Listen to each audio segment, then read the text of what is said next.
దేవరాగం జ్ఞానయోగం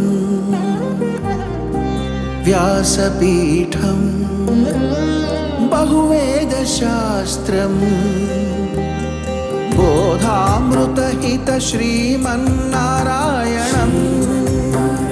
శివగౌరీ సంభాషిత సకల పురాణం అష్టాక్షరి పంచాక్షరి మంత్రావరణం అఖిల దేవతా సంస్తుతి పారాయణం జయ మంగళకరమీ ప్రవచన శ్రవణం అనుదినము శుభము సుఖము జీవన గమనం దేవరాగం జ్ఞానయోగం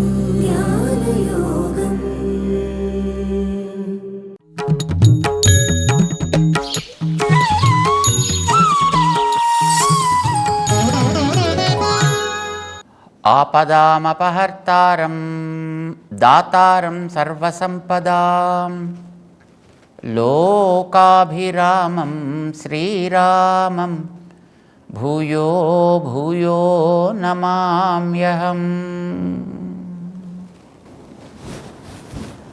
జయ శ్రీమన్నారాయణ. ప్రియ భగవద్బంధువులారా,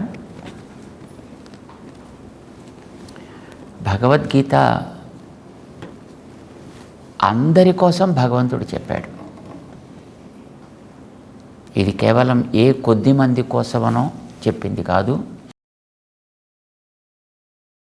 ఏ ఒక జీవితపు స్థాయిలోనూ ఉన్న వాళ్ళ కోసం చెప్పింది అంతకంటే కాదు. అంటే ఇది కేవలం గృహస్థుల కోసం చెప్పిందా, సన్యాసుల కోసం చెప్పిందా, బ్రహ్మచారుల కోసం చెప్పిందా, లేదా వేదాలు చదువుకున్న వాళ్ళ కోసం చెప్పిందా, సామాన్య జనం కోసం చెప్పిందా? భగవంతుడు ఇది ఎవరికైనా సరే అందరికీ ఉపయోగపడేట్టుగానే ఇది నేను అందిస్తున్నాను అర్జునుడిని వ్యాజంగా చేసుకుని లోకానికి చెప్పాడు ఆయన. కేవలం అర్జునుడు ఒక్కడికే తెలియడం తన లక్షణం కానే కాదు.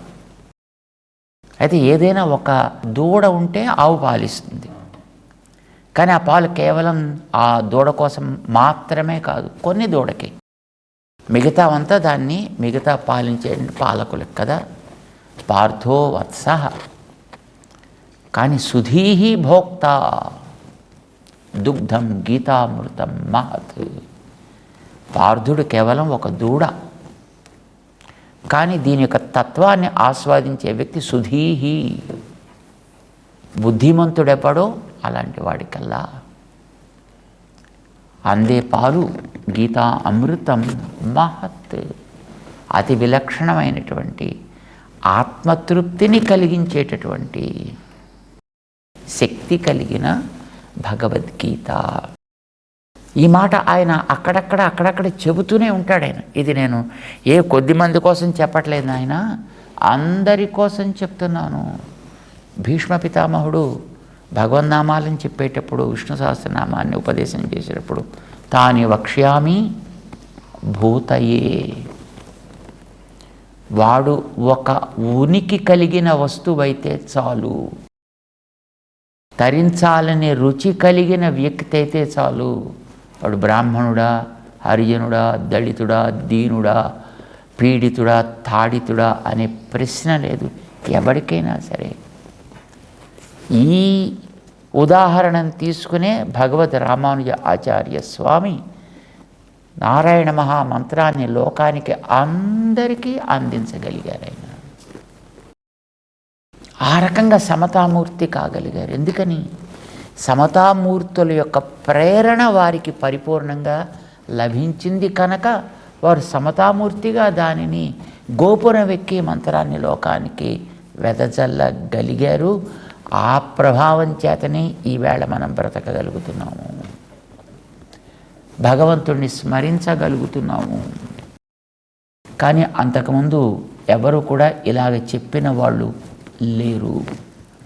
కొద్ది మందికి పరిమితం చేసి చెప్పిన వాళ్ళు ఉన్నారు.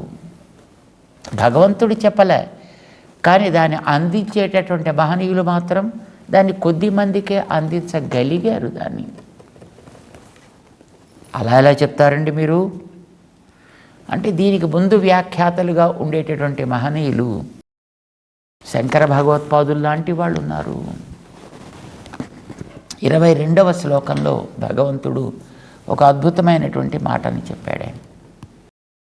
అనన్యాశ్చింతయంతో మాం ఏ జనాః పర్యుపాసతే తేషాం నిత్యాభియుక్తానాం యోగక్షేమం వహామ్యహం అన్నాడు. ఏ జనాః దాని ప్రమాణ ప్రతిపదార్థం చూద్దాం. అనన్యాః నీవే తప్ప ఇతః పరం వెరుగా అన్నవాళ్ళు, అన్యము నా అనుకున్నవాళ్ళు అనన్యులు. మాకు నువ్వే సర్వాత్మన రక్షకుడవు, ఏది మాకు అందించినా నీవే అందించవలే అనుకున్న వాళ్ళు అనన్యులండి. అనన్యాః చింతయంతః ఏ ఇతరమైనటువంటి ఆలోచనలు లేకుండా, ఏ జనాః పర్యుపాసతే ఏ జనాః జనిధర్మం కలిగిన వాళ్ళు అని అర్థం. జనిధర్మం అంటే పుట్టుక కలిగిన వాళ్ళు అర్థం. ఎవడు పుట్టుక కలిగిన వాడు కాడండి. పుట్టిన ప్రతి ప్రాణి, అది చీమ, ఈగ, దోమ, నల్ల, బల్ల ప్రశ్న లేదు. ప్రతిదాన్ని మనం స్మరించలేము, కానీ ప్రతిదాన్ని మనం తీసుకోలేము. తలంపు కలిగిన వాళ్ళు, చింతన కలిగినటువంటి ప్రాణుల్ని మనం తీసుకుంటాము. చింతన కలిగిన ప్రాణి మనిషి. అంచేత మిగతా వాళ్ళని పక్కన పెట్టి మనుషుల వరకు మనం పరిమితం చేసుకుందాం. చేత ఏ జనాః పుట్టిన మనిషి ఎవడైనప్పటికీ కూడా అందరు మనుషులకి పర్యుపాసతే ఎవడు నన్ను ఉపాసన చేస్తాడో. ఎలాగో ఉపాసన చేయడం అంటే ఉపాసతే అనలేదండి. నిత్యయుక్త ఉపాసతే ఒకచోట చెప్పాడు, కానీ ఇక్కడ పర్యుపాసతే. పరి అంటే చుట్టూ అని అర్థం అండి. ఉపాసన చేసేటప్పుడు వాడు దేన్ని గమనిస్తాడంటే భగవంతుడు ఆయనకు దివ్యమంగళ విగ్రహం ఎట్లా ఉన్నది, ఆయన యొక్క పాదాది కేశాంతము చూస్తాడు, ఆయన పాదములు ఎట్లా ఉన్నాయి, వస్త్రములు ఎట్లా ఉన్నాయి, ఆభూషణములు ఎట్లా ఉన్నాయి, విశాల హృదయం ఎట్లా ఉంది, ఆయన యొక్క విస్తరించినటువంటి భుజములు ఎట్లా ఉన్నాయి, కంఠం ఎట్లా ఉంది, అధరం ఎట్లా ఉంది, నాసిక, నేత్రములు, కర్ణములు, కుంతలములు, వానికి కట్టినటువంటి గురువింద గింజ పూసల యొక్క మాలిక అన్నీ చూస్తాడండి. ఆయనకు విభూతిని అంతటినీ చూస్తాడు. విభూతి ఎక్కడిది, ఎంతటిది మనకి గతంలో చెప్పాడు ఆయన విశ్వతోముఖం బహుధా పృథక్త్వేన స్థితం. అన్ని రూపాల్లోనూ ఉంటుంది ఆయన యొక్క దివ్యమంగళ విగ్రహం. అంటే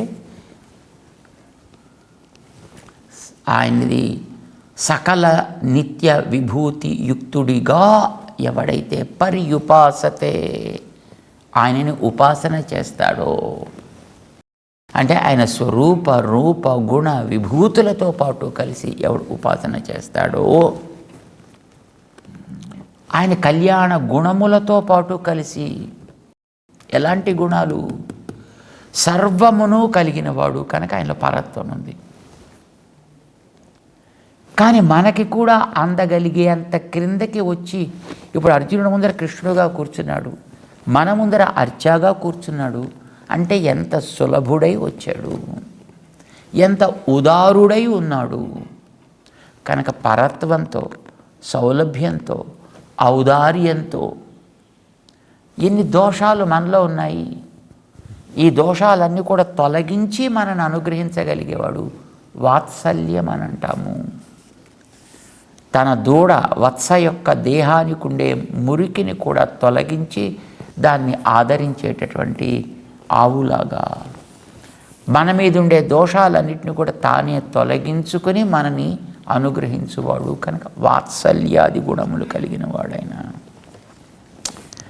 వాత్సల్యం ఒక్కటి ఉంటే లాభమేమి కనుక ఎవరు ఏది కోరితే అది ఇవ్వడమే లక్షణంగా కలిగినవాడు, ఒక వితరణ స్వభావం కలిగినవాడు, ఇవ్వడంలో వెనుతీయని వాడైన ఉదారుడు. ఇవన్నీ కలిగిన వాడిగా పర్యుపాసతే. ఏ జనా పర్యుపాసతే, వాడు ఎవడైనా కానివ్వండి, అలా కనుక వాడు నన్ను ఉపాసన చేసినట్లయితే ఏం చేస్తావు? తేషాం, వాళ్ళకి, నిత్యాభియుక్తానాం, ఇది చాలా ప్రధానమైనది. నిత్యము అభియుక్తులు వాళ్ళు. యుక్తులంటే కూడి ఉండాలి వాడు, అభియుక్తులంటే ఆయన యొక్క పరికరంతో పాటు కలిసి కూడి ఉండాలనుకునేవాడు. నిత్యము ఆయన పరికరంతో కలిసి ఉండి ఆయన యొక్క సేవయే ప్రధానమనే దృష్టితోటి ఇతరమైనది మనస్సులో లేకుండా ఉండేటటువంటి వాళ్ళెవరో వాళ్ళకి యోగక్షేమం వహామి అహం. వాళ్ళకి యోగమును క్షేమమును కూడా నేను వహింతును. ఏమిటి యోగం అంటే, ఏమిటి క్షేమం అంటే? యోగము అప్రాప్తస్య ప్రాపణం, వాడికి ఇదివరకు లేని దానిని కొత్తగా తెచ్చి ఇచ్చుట. క్షేమము తద్రక్షణం, ఇచ్చిన దానిని జాగ్రత్తగా వాడు రక్షించుకోగలిగేటట్లుగా తయారు చేయుట. యోగక్షేమం, ఇవి రెండు కూడా. యోగక్షేమం వహామి, ఎంత అద్భుతమైన పదం వాడాడండి. యోగక్షేమం వహామి అని అంటాడు ఆయన. ఇంకో పదమైనా వాడచ్చు అక్కడ. దదామి అనొచ్చు, తనోమి అనొచ్చు, కానీ ఏ పదాలు వాడలేదు. తనోమి అంటే కూడా ఇస్తానని అర్థం, దదామి ఇస్తాను అని అర్థం. ఇంకా ఎన్నో పదాలు వాడచ్చు, కానీ అవేం వాడకుండా వహామి అహం, మోస్తా. శంకర భగవత్పాదులు కూడా దానికి వ్యాఖ్యానం చేస్తూ వహామి ప్రాపయామి అహం, దదామి కాదు ప్రాపయామి అహం, వాడి దగ్గరికి నేనే తీసుకువెళ్ళి చేర్చి ఇస్తా. మన వెనకాతలు ఏమైనా పైసలు ఇచ్చి ఒక బానిసని పెట్టుకుంటే వాడు ఎట్లాగైతే మోస్తూ తిరుగుతాడో అట్లాగా వహామి, నేనే నీ వెంట ఉండి మోసుకుంటూ తిరుగుతానయా అన్నాడండి ఆయన. లేనివి ఇస్తా, ఉన్న వాటిని కూడా కాపాడతా, ఇన్ని కలిపి పాప నువ్వు మోసుకెళ్ళక్కర్లేకుండా నేనే మోసుకొచ్చి ఇస్తా. మోసుకొచ్చి ఇస్తా కాదు, ఇచ్చి మళ్ళీ వెళ్ళిపోడాయన. మోస్తూ ఉంటా, మోస్తూ ఉంటా. చూడండి, బలిచక్రవర్తికి రసాతలాన్ని ఇచ్చి చూసుకోవా జాగ్రత్తగాను అని వెళ్ళిపోలేదండి ఆయన. మళ్ళీ ఇంకో ఇంద్రుడుగా ఎవడైనా వచ్చి మళ్ళీ వీడి మీద దాడి చేస్తాడేమో అని తానే ద్వారపాలకుడుగా ఉండి అతని దగ్గర కాపలా కాస్తూ కూర్చున్నాడు ఆయన. ఇది మనకి చరిత్ర చెప్తోంది. ఎవరికైనా ఇచ్చాడండి ఆయన? ఇచ్చాడు అంటే మరి ఆయన చరిత్ర చూస్తే మనకు తెలుస్తుంది.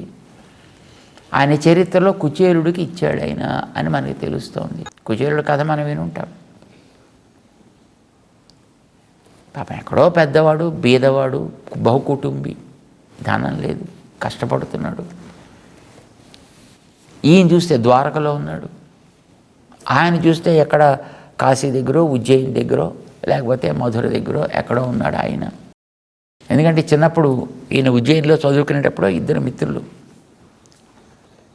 పెద్ద కుటుంబం అయిపోయింది కనుక వాళ్ళ భార్య చెప్పిందట, పోయి ఆయన దగ్గర కాస్త అడిగి ఏమైనా పట్టరావద్దు, ఆయన పరిపాలకుడుగా ఉన్నట్ట పెద్ద రాజు, నీ మిత్రుడు, నీకు ప్రాణమిత్రుడు కూడా అని, పైగా కాస్త అని అడిగి తీసుకురావచ్చు కదా అని పాపం ఆవిడ 4 కేకలేసి ఏదో పాపం పక్కింట్లోంచి ఏదో వెళితే ఉత్తి చేతిలో వెళ్ళకూడదు కనుక ఏదో ఒక అటుకులో ఒక ఒక గుప్పెడో 2 గుప్పిళ్ళో అప్పు తెచ్చి కట్టడానికి బట్ట చిరుగులతోటి ఉంటే ఆ చిరుగులు కనిపించకుండా జాగ్రత్తగా అడ్జస్ట్ చేసి దాంట్లో కట్టి వాడికి నడుముకి చుట్టి పో అని పంపిస్తే పాప అక్కడి నుంచి ఎంతకాలం నడిచాడో తెలియదు, ఏం తిన్నాడో దారిలో తెలియదు. ఈయన ఈ అటుకుల మూట పట్టుకొని ఆయన వెళ్ళి ఇవ్వడానికి కూడా ఆయనకి సిగ్గు వేసి, యో ఏమి తెచ్చావయ్యా నా కోసం, మనకి ఎవరు తెచ్చితివా వచ్చితివా బాలమిత్రమా,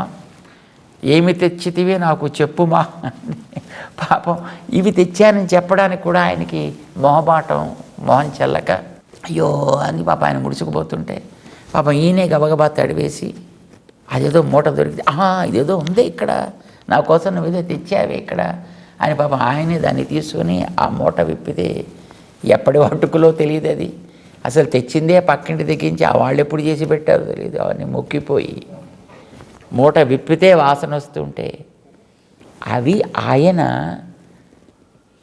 తీసుకుని ఇప్పటిదాకా నాకు ఎంత ఇష్టమో అటుకులంటే, కానీ నాకు ఈ ఊరు కట్టుకున్నప్పటి నుంచి ఇప్పటిదాకా ఒక్కళ్ళు కూడా నాకు పెట్టండిరా అటుకులు, కావాలరా నేను ఎవరిని అడిగినా నాకు తెచ్చి పెట్టకపోయే, ఎవడూ నాకు అటుకులే మొహం చూపించకపోయే అని మొహం వాచిపోయిన వాళ్ళ అటుకుల కోసమని అవి తీసుకుని పాపం చుట్టూ ఉండే వాళ్ళందరికీ ఏమవుతుందో తెలియదు మనకి, కానీ అవి తీసుకొని నోట్లో వేసుకుని అబ్బా ఇన్నాళ్ళకి నా కోరిక తీరింది అని అనుకుంటూ ఆ రెండో అటుకులు కూడా నోట్లో వేసుకోపోతుంటే టక్కమని పట్టుకుంది వాళ్ళ ఆవిడ పక్కన రుక్మిణీదేవి.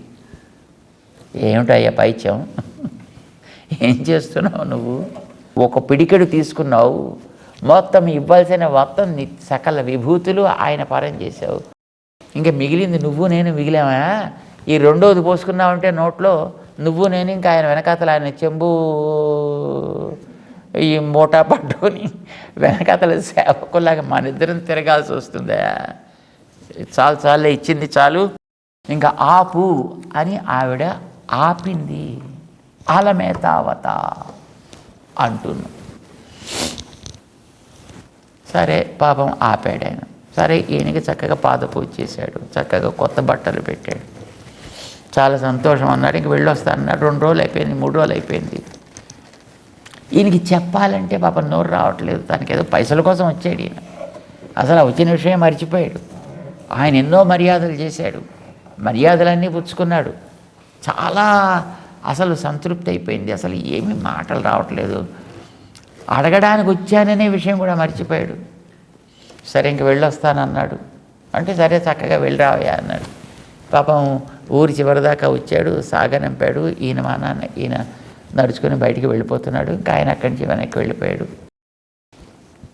ఒక పూట దాటిపోయిన తర్వాత అప్పుడు ఇంక జ్ఞాపకం, చాలు నేను ఎందుకు వచ్చానబ్బా ఇంత దూరం అని, అడగడానికి కోసం కదా వచ్చాను, ఏం అడగకపోతేనే మళ్ళీ వెనక్కి తిరిగిపోవాల్సి వస్తుంది. వెళ్ళిన తర్వాత మా ఆవిడ ఏం తెచ్చావయ్యా అంటే ఏం చెప్పాలి ఇప్పుడు నేను, పోనీ పక్కింటి దిగించి తీసిన అప్పేనా తీర్చడానికి ఏమైనా ఉంది అంటే అవి కూడా అయిపోయాయి కదా అక్కడ, అవి కూడా వాపసు ఇవ్వడానికి లేదే. తర్వాత ఇంట్లో నేను ఎట్లాగ ఉండేది, ఆవిడ ఉండనిస్తుందా అని పాపం గుండె ఏమవుతుందో. సరే పోనీ మళ్ళీ వెనక్కి వెళ్ళి అడుగుదామా అని అనిపించింది ఆయనట. వెనక్కి వెళ్ళి అడుగుదామా పోనీ, కానీ అప్పుడే ఒక పూట నడిచేశాడు ఆయన. మళ్ళీ వెనక్కి ఎక్కడ పెడతాడు ఆయన. సరే వెళ్ళొద్దు అనుకున్నాడు. ఒక నిర్ణయం చేసుకున్నాడు, నాకేది మంచిది నాకంటే ఆయనకే బాగా తెలుసును, నాకేది ఇవ్వతగునో నాకంటే ఆయనకే బాగా తెలుసును. ఇవ్వతగినదైతే తప్పకుండా ఇచ్చి ఉండేవాడు నేను అడగకపోయినా, ఇవ్వతగనిదైతే నేను అడిగినా ఆయన ఇవ్వడు కనుక బహుశా నాకు ఇదే మంచిది అయ్యి ఉంటుంది. బహుశా ధనం ఇస్తే దాన్ని ఎక్కడే పారేసుకుంటానేమో, ఎవడైనా లాక్కుపోతాడేమో, 4 తంతాడేమో, బాధపడాల్సి వస్తుందేమో, అందుకోసం నాకు ఇవ్వలేదేమో, బహుశా ఇదే మంచిది. ఇలా ఉంటేనే ఆయన స్మరణ ఎప్పుడు ఉంటుందేమో. ఎందుకంటే చేతి నిండా చేరితే కళ్ళు పైకి వెళ్ళిపోతాయి కదా, తర్వాత మళ్ళీ ఆయన కూడా మర్చిపోతాం. అంచేత ఇది ఈ రకంగా ఉంటేనే ఆయన యొక్క సంతత స్మరణ బహుశా నాకు ఉంటుంది అని బహుశా ఆయనకి ఇవ్వలేదేమో. సరే ఆయనకి ఇదే మంచిదని అనిపిస్తే అలాగే, కానీ సరే పెడతాను వెనక్కి అని అలాగే వచ్చాను ఆయన. కానీ తీరా చేసి తన ఇంటికి వచ్చేసి తన ఇంటి దాకా వచ్చిన తర్వాత అక్కడ ఇల్లు కనిపించకపోయా, అక్కడ పెద్ద భవనం కనిపించే. అయ్యో ఏమైపోయిందో తెలియదు, ఎవడు ల్యాండ్ కబ్జా చేశాడో తెలియదు, ఎవరు తన వాళ్ళు ఏమైపోయారు, తన పిల్లలు ఏమైపోయారో తెలియదు. పాపం ఇటు అటు చూస్తూ పాపం వెర్రిమొహం వేసుకుని కూర్చున్నటువంటి అతనికి ఇంతలో ఆ ఇంటి తలుపులు తెరుచుకుంటాయి. లోపల నుంచి ఎవరో ఒక ఆమె వచ్చింది. రావయా అని పిలిచింది లోపల. ఆశ్చర్యపడ్డాడు, ఎవరబ్బా, చూసిన మొహంలా కనిపిస్తోంది కానీ చూస్తే ఇదంతా వేరుగా ఉంది. అంటే ఎవరు అడిగాడు ఆయన. ఏంటి అప్పుడే మర్చిపోయావు, 4 రోజులు బయటికి వెళ్ళి వస్తే ఇంటి వాళ్ళని కూడా మర్చిపోవడం ఏంటయ్యా అని కేకలేసింది ఆవిడ. పాపం పట్టుకుని లోపలికి తీసుకువెళ్ళింది. ఎక్కడి నుంచి వచ్చాయి ఇవన్నీ, ఎలా వచ్చాయి ఇవన్నీ, ఏమిటి అలా అడుగుతావు, నువ్వే పంపించావని చెప్పారు వాళ్ళిద్దరు పిల్లలు. ఏకు గోరా ఔర్ ఏకు కాలా, దో బాలక్. ఒక ఎర్రవాడు ఒక నల్లవాడు వచ్చారా, నీ శిష్యులు అని చెప్పారు, నువ్వు పంపించావని చెప్పారు, నువ్వు ఇమ్మన్నావని చెప్పారు, ఇన్ని ఇచ్చారు, వెళ్ళొస్తామని వెళ్ళారు. అప్పుడు పాపం ఇతనికి తెలిసింది, బలరామకృష్ణులు ఇద్దరు వచ్చారు. రాలా, తెచ్చారు. ఎలా తెచ్చారు, మోసుకు తెచ్చారు, వహించి వచ్చారు. తనకి ఇచ్చి పంపలా, తను ఎక్కడైనా పారేసుకుంటాడేమో, వాటిని ఎలా వాడాలో తెలియదేమో అని అతనికి ఇవ్వకుండా తామే మోసుకు తెచ్చి ఇంత సంపదలని అక్కడ చేర్చి పెట్టి కూర్చి అప్పుడు వాళ్ళు వెళ్ళారు. తేషాం నిత్యాభియుక్తానాం, ఏ జనాహ, వాళ్ళు ఎవరైతేనేంటండి, ఏ జనాహ అంటే కొంతమంది సన్యాసినః, ఏ సన్యాసులు ఉంటారో అలాంటి వాళ్ళకి మాత్రమే అని రాస్తారు. కానీ భగవంతుడు కేవలం సన్యాసులకు కాదు, ఆనాడు పాపం ఆ అటుకులు తెచ్చినటువంటి ఆ చిన్నివాడికి అతనికి కూడా ఇంత చేశాడు. అతని సన్యాసి కాదు, అతని పెద్ద గృహస్థు, కుచేలుడు, ఆ సన్యాసి అతను. అంచేత సన్యాసులు అనేటువంటి ప్రశ్న లేదు, సాధువులు అనేటువంటి ప్రశ్న లేదు. ఏ జన వాళ్ళు ఎవడైనా కానివ్వండి. విభీషణుడు ఎవరు, సుగ్రీవుడెవరు, విభీషణుడికి రాజ్యాన్నిచ్చి అభిషేకం చేసి రాజుగా లంకానగరానికి, అప్పుడు కృతకృత్య విజ్వర ప్రమమోద అని ఉక్కు మీద వేలేసుకున్నాడు బాబు ఆయన. వాల్మీకి విభీషణుడికి ఆయన కోరింది లంకానగరపు రాజ్యాన్ని, అజాత్ ఇంకోటి ఏదో ఇవ్వడానికి వీల్లేదు. అది తాను ఇస్తాను అని వాగ్దానం చేశాడు ఆయన, వహామి అని వాగ్దానం చేశాడు ఆయన.